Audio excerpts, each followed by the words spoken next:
Hello everyone, welcome to Biostrong channel. आज हम पढ़ेंगे एंटीबॉडीज़ के बारे में। पिछले वीडियो में हमने कवर किया था वैक्सीन के बारे में, तो आई होप आप सबको वीडियो अच्छा लगा हो। अगर नहीं देखा है तो मैं आपको लिंक मेंशन कर दूंगी डिस्क्रिप्शन बॉक्स में, और वहाँ जाकर वीडियो देख सकते हैं। तो आइए स्टार्ट करते हैं एंटीबॉडीज़ के साथ। तो जैसे कि आप सब जानते हैं कि आज के जो कोविड एरा है, इसमें जो बहुत इम्पोर्टेंट रोल प्ले कर रहे हैं that are the basically doctors, researchers, यानी ये सारे क्या हैं, frontline workers. These all are the fighters जो कि हमें इस डिसीज से प्रोटेक्ट करने में हेल्प कर रहे हैं। तो वैसे ही हमारी बॉडी में जो फाइटर का रोल प्ले कर रहे हैं दैट इज दी एंटीबॉडीज। तो एंटीबॉडीज क्या है? एंटीबॉडीज नाम से ही पता चल रहा है अगेंस्ट जर्म्स और डिसीज कॉजिंग माइक्रोब्स। जो डिसीज कॉजिंग माइक्रोब्स या जर्म्स के अगेंस्ट होती है, मतलब उन्हें डिस्ट्रॉय करती है, तो जिससे हमारी बॉडी प्रोटेक्ट हो जाती है from that disease. That are the antibodies. तो आज हम पढ़ेंगे एंटीबॉडीज के बारे में, उसके स्ट्रक्चर के बारे में, एज वेल एज ये स्ट्रक्चर किस तरह से ये एंटीबॉडीज का फॉर्म हुआ था, किसने दिया था। ठीक है, तो ये सब चीज़ें आज हम पढ़ेंगे इस वीडियो में, तो बने रहिए। तो बेसिक टू एडवांस जाएंगे आज हम। तो बेसिक से हम स्टार्ट करते हैं। जैसे एंटीबॉडीज का मैंने आपको बताया क्या रोल रहता है। तो एंटीबॉडीज को हम गामा इम्यूनोग्लोबुलिन भी कहते हैं या फिर इम्यूनोग्लोबुलिन भी कहते हैं। एंड ये क्या, मतलब कि इसकी बेसिकली नेचर कैसी है? प्रोटीनेशियस। जैसे कि अगर हम बात करें कि ऑर्गेनिज्म यानी ह्यूमंस की बात करें, तो जो मेजर बायोमोलिक्यूल्स हैं जिनसे ऑर्गेनिज्म फॉर्म हो रहा है, तो वो हैं, जैसे कि आप सबको पता है, कार्बोहाइड्रेट्स हैं, प्रोटीन्स हैं, फैट्स हैं, न्यूक्लिक एसिड्स हैं। ठीक है, तो ये जो एंटीबॉडीज हैं ये कौन से बायोमोलिक्यूल से बनी है? तो ये बेसिकली प्रोटीनेशियस नेचर की होती है। तो antibodies are generally the glycoproteins. ये जो ग्लाइकोप्रोटीन्स है ये एंटीजन के साथ बाइंड करती है और इसे डिस्ट्रॉय करने में हेल्प करती है।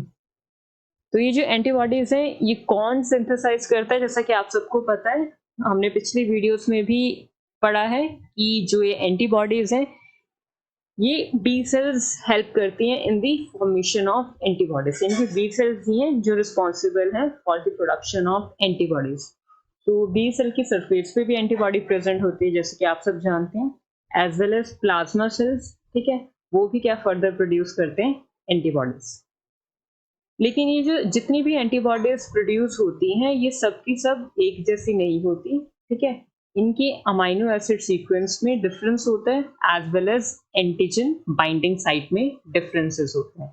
ठीक है, तो ये डिफरेंसेस हैं इन दी एंटीबॉडीज। और एंटीबॉडीज कितने अमाउंट ऑफ बेसिकली प्रोपोर्शन होता है इनका ब्लड प्लाज्मा में, that is the 20% of the total protein component in the blood plasma. तो ये जो एंटीबॉडीज हैं these are the membrane bound immunoglobulin भी होती हैं, as well as secreted immunoglobulin भी होती हैं। मेम्ब्रेन बाउंड यानी जैसे बी सेल की सरफेस से अटैच्ड है, सिक्रेटेड यानी जैसे प्लाज्मा सेल सिक्रीट कर रहा है। ये दो फॉर्म्स की होती हैं, लेकिन इन एंटीबॉडीज की कुछ पार्ट में डिफरेंसेस आता है, दैट्स व्हाई मेम्ब्रेन बाउंड और secreted immunoglobulin both are different. तो आइए अब जानते हैं एंटीबॉडीज का स्ट्रक्चर। तो आई थिंक आप सबने देखा होगा वैसे एंटीबॉडीज का स्ट्रक्चर। इनका जो शेप होता है that is the Y shaped structure या वाई शेप्ड मॉलिक्यूल, जैसा कि आप यहाँ देख सकते हैं। तो ये वाई शेप्ड मॉलिक्यूल है, एज वेल एज बाइवेलेंट है। बाइवेलेंट मीन्स कि एंटीबॉडी में दो एंटीजन बाइंडिंग साइट प्रेजेंट होती है, that's why they are called the bivalent. और हर एक एंटीबॉडी 4 पॉलीपेप्टाइड चेन से मिलकर बनी है, जिसमें 2 लाइट चेन्स होती हैं as well as 2 heavy chains होती हैं, जैसा कि आप यहाँ देख सकते हैं। आपको यहाँ से थोड़ी क्लियरली आपको विजिबल यहाँ पर होगा कि ये जो रेड वाला है ये शो कर रहा है हैवी चेन, और ये जो ब्लू वाली लाइंस है ये शो कर रही है लाइट चेन। ये दिख रहा है, ये दो क्या है, हैवी चेन्स है, और दो क्या है, लाइट चेन्स है। ये just clear है, that is consist of 4 polypeptide chains. Now the disulphide bridges. Disulphide bridges होते हैं जिसमें दो सल्फर यानी two sulphur hydel groups attach, यानी दो सल्फर ग्रुप्स आपस में अटैच्ड हैं, that is the disulphide bridges. ठीक है, तो ये जो डाइसल्फाइड ब्रिजेस हैं ये हैवी और लाइट चेन्स को कनेक्ट करने का भी काम कर रहे हैं, as well as heavy chains को आपस में भी कनेक्ट करने का काम कर रहे हैं। क्लियर हो रही है चीजें? तो ये क्या है? These are the disulphide bridges which is present in the antibody molecule. तो इतनी चीजें क्लियर हो रही हैं। तो these are the disulfide bridges that is present in the antibody। अब ये जो एंटीबॉडीज हैं, ठीक है, इनमें जो लाइट चेन की हमने बात की कितनी होती है? दो लाइट चेन्स होती हैं। अब ये जो लाइट चेन्स हैं इनकी फर्दर दो मेन क्लासेस हैं, एक होती है कापा और एक होती है लैम्डा। ये इंपॉर्टेंट है, याद रखना। यानी लाइट चेन किस कोई भी हो सकती है, कापा भी हो सकती है या लैम्डा भी हो सकती है, लेकिन किसी एक एंटीबॉडी में या तो कापा होगी या फिर लैम्डा होगी, और जो होंगी दो लाइट चेन्स वो एक जैसी होंगी, या दोनों कापा होंगी या दोनों लैम्डा होंगी।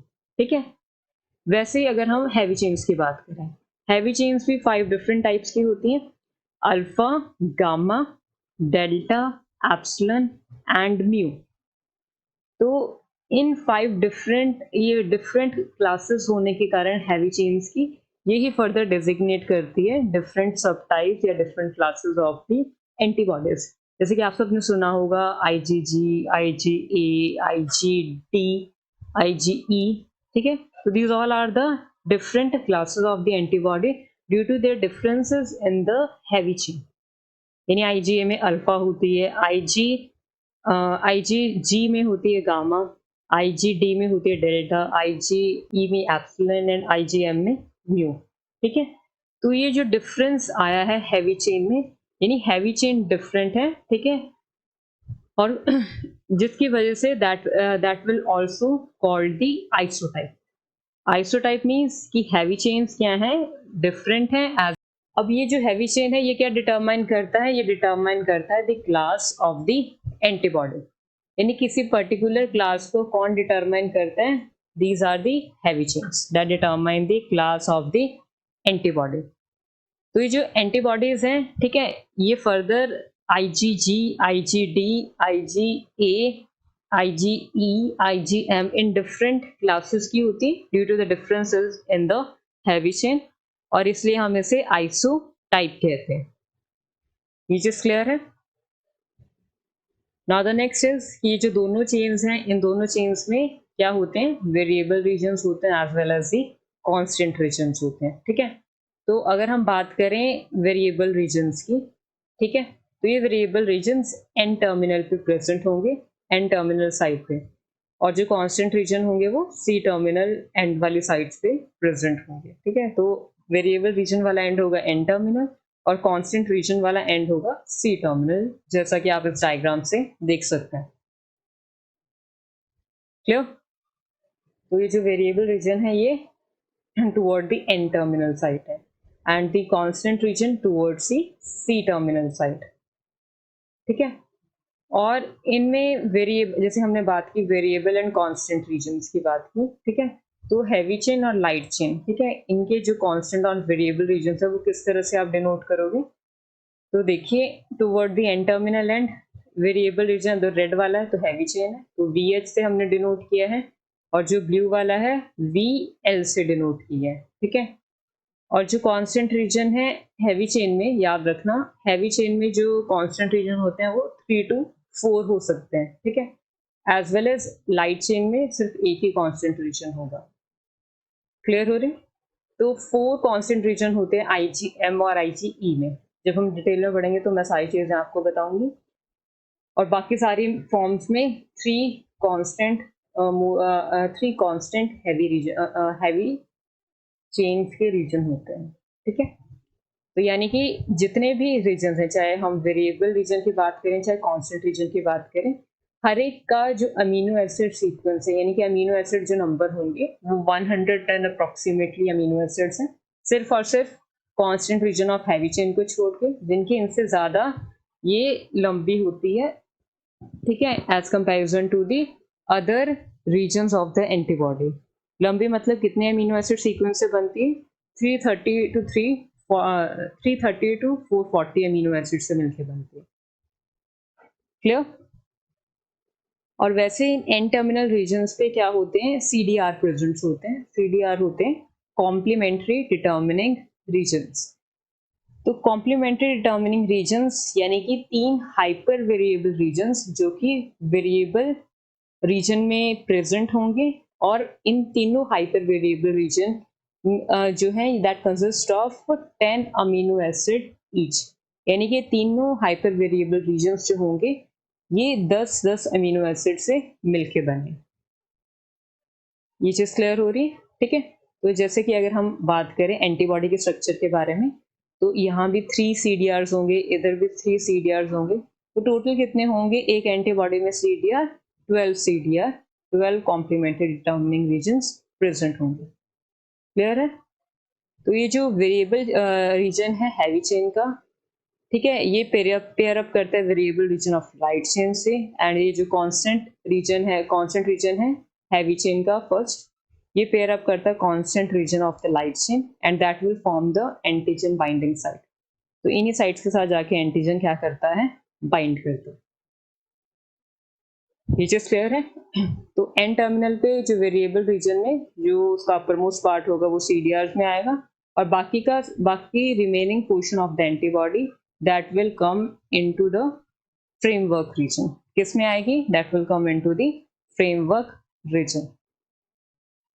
Now the most important question is कि किस तरह से स्ट्रक्चर इल्यूसिडेट हुए हैं या किस तरह से डिराइव हुए हैं।